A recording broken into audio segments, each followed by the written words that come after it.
গাজীপুরের কাপাসিয়া সংসদীয় আসনে বর্তমানে এক অনন্য সাধারণ রাজনৈতিক সংস্কৃতির চর্চা দেখা যাচ্ছে।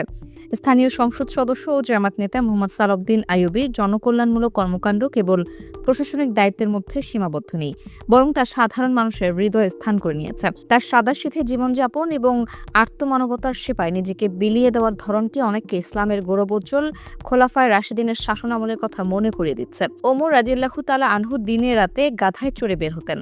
তিনি মদিনার অলিগলিতে ঘুরতেন এবং ঘুরে ঘুরে মানুষের অবস্থা পর্যবেক্ষণ করতেন।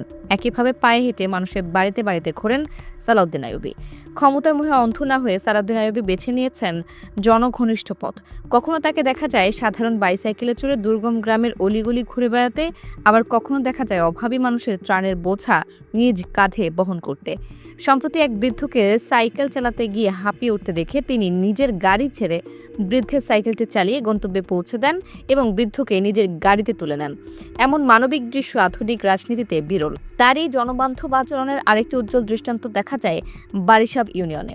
সেখানে এক দরিদ্র গৃহিণীর শেষ সম্বল একমাত্র গরুটি চুরি হয়ে গেলে এমপি মহোদয় নিজে তার বাড়িতে উপস্থিত হন। কান্নায় ভেঙে পড়া সেই নারীর হাহাকার শুনে তিনি তাৎক্ষণিকভাবে নিজের ব্যক্তিগত তহবিল থেকে একটি গরু কিনে দেন এবং অপরাধ দমনের প্রশাসনকে কঠোর নির্দেশ প্রদান করেন। কেবল সাধারণ মানুষই নয়, সমাজের অবহেলিত তৃতীয় লিঙ্গের মানুষের পাশে দাঁড়িয়ে তাদের সাথে ইফতার করা এবং পরম মমতায় খোঁজ খবর নেওয়ার বিষয়টি তার উদার মানসিকতারই পরিচয় দেয়। চাঁদাবাজ ও মাদকের বিরুদ্ধে তার আপোষহীন অবস্থান এবং সাধারণ মানুষের দুয়ারে পৌঁছে যাওয়ার এই প্রচেষ্টা প্রচলিত রাজনীতির ধারাকে চ্যালেঞ্জ জানাচ্ছে। সালাউদ্দিন আইয়ুবী প্রমাণ করেছেন যে জনপ্রতিনিধি হওয়া মানে শুধু শাসন করা নয়, বরং জনগণের আমানতদার হয়ে তাদের সুখ দুঃখের ভাগিদার হওয়া।